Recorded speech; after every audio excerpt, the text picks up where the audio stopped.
son of a bitch, continued to come until now for mindful work. Where is he?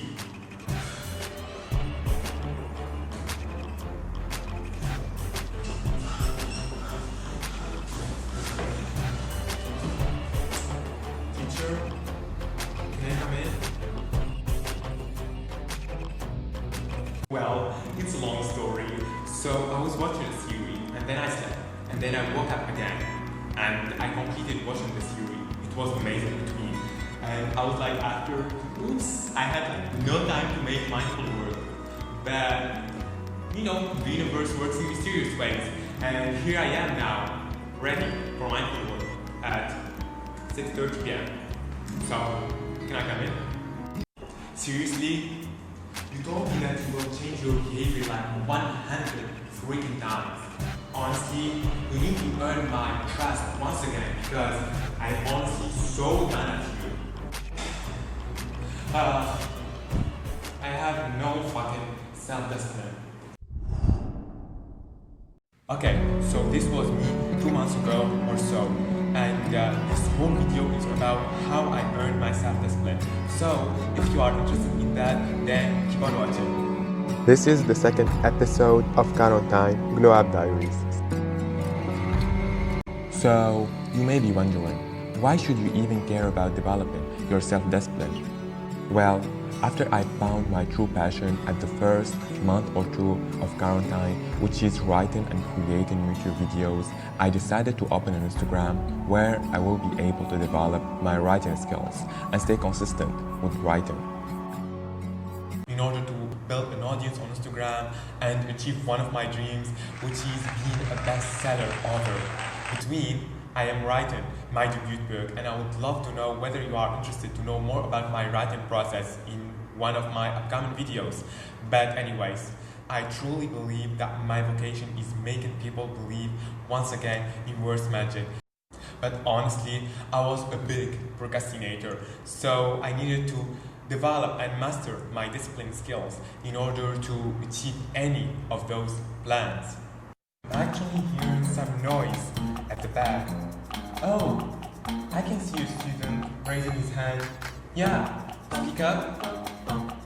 Why don't you write just randomly whenever you want to, without submitting yourself to harsh self-discipline? In my case, when I'm not committed to self-discipline, I feel some sort of self-trust issues. And I'm going to explain this just in a second, but between, hang on because the story has just begun.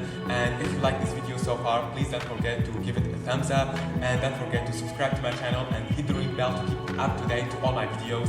And now, let's get back to the video. I am the type of person who cannot preserve his peace of mind, his happiness, when there is a chaos in my head. I can't stand out the thought of losing control over my life because that makes me anxious whether I am heading into the wrong directions. I gaze at the stars and tell the universe, I promise you, universe, this night will be memorable because it's the one time I decide to unleash my full potential and go for my dreams.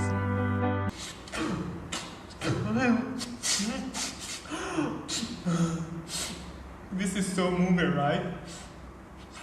No, this is wrong. It's not moving because this scene repeated itself like 100 times only in quarantine, and you know what? Just the places change. Sometimes at the balcony, sometimes at the living room, sometimes at the bathroom while I'm peeing. But anyways, this is not the point. The point is that the scene repeated itself so many freaking times to the point that I started feeling some trust issues, and honestly, I get some serious anxiety crisis because sometimes I wonder whether I am just an hypocrite and that all my dreams will never come to the light of reality. And so, in order to stop those thoughts to get the best out of me, I needed self-discipline. And honestly, I hope that you understood by now how much it just means to me so much, because it's the thing that keeps me on track, that keeps me moving towards my dreams as fast as possible. Did I succeed? Well, it's hard to say. I tried on two kinds of time management methods, both digitally and physically. First one is when I overestimate myself and I created very tight schedules that track every minute of my day. And guess what? I failed. So that's what led me to the second type, which is not making a to-do list at all, because my mind have already developed a bad prejudice about to-do lists the moment I created bad ones. And guess what? Not making any sort of planning was a bad idea too. I spent the whole day without purpose, neither goal, and my anxiety levels increased because obviously and simply I didn't make the best use of my time. And this is what I realized finally. None of them work because either I am just not taking in consideration unexpected moods and events, or either just starting my day with no intention or purpose. So yeah, that's why. And after spending way too much unproductive days, I decided to give a try for time blocking. And for those who don't know what the heck is time blocking, then it's basically just scheduling your important tasks on your calendar, and so you will guarantee that you will make them eventually. And I insist on a small remark here. You need to give yourself an abundance of time for each task so that you will make space and time for unexpected moods and events. If you think this task is going to take you 1 hour, add another half an hour, because from my humble experience, I know that I will always face some unexpected shit, and I don't want you to feel pressured by time. So, is there any objection on time blocking method? Oh, a student raising his hand. I never thought that teacher job can be so excited. Okay, yeah, speak up.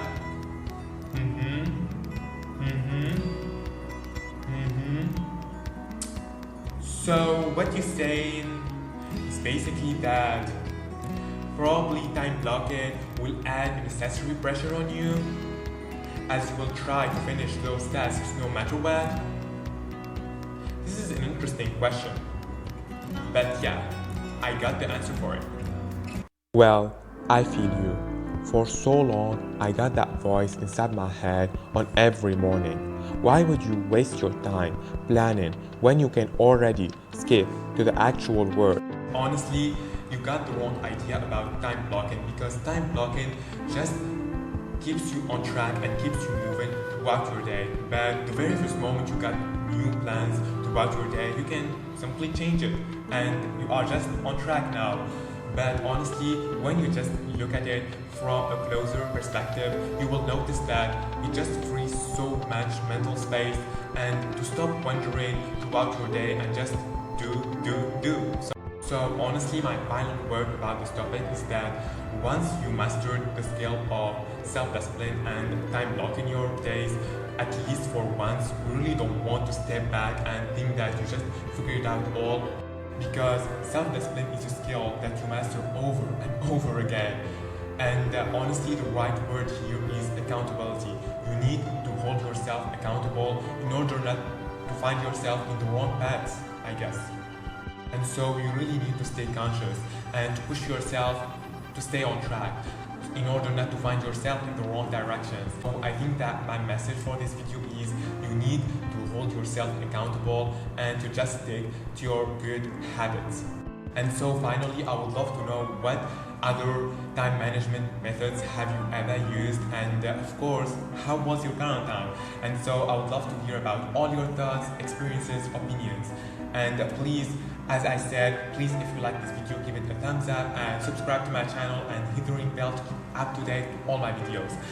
And with all of that being said, please share my content if you think that it can bring value to some person. So please share it, and I would truly and sincerely appreciate it. So this was the second episode of Quarantine Glow Up Diaries. And so as you can see, pretty much I had so much going on in quarantine. And just stay tuned for new episodes this week coming out about Quarantine Glow Up Diaries. And anyways, with all of that being said, goodbye and have a great day.